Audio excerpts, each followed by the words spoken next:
Indawo yase Bhukhanana Empangeni enyakatho yeKwaZulu-Natal ingenye yezindawo zasemakhaya ezinemindeni eswele.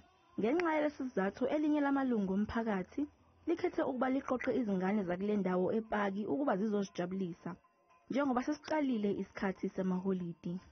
Ayaba khona into njengama-sports, thola ukuthi kunama-sports intsha la ihlangane khona. Iy'ngane isikhathi esiningi zisuke ingekho lapho.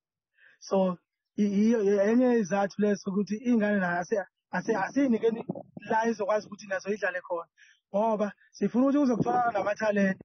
Phakathi kwemidlalo ebidlalwa lapha kukhona naleyo enemiklomelo efana ne-spelling bee. Kanti bekhona nendawo yokugxuma i-jumping castle. Odado bathi bakujabulele ukuthola leli thuba lokudlala.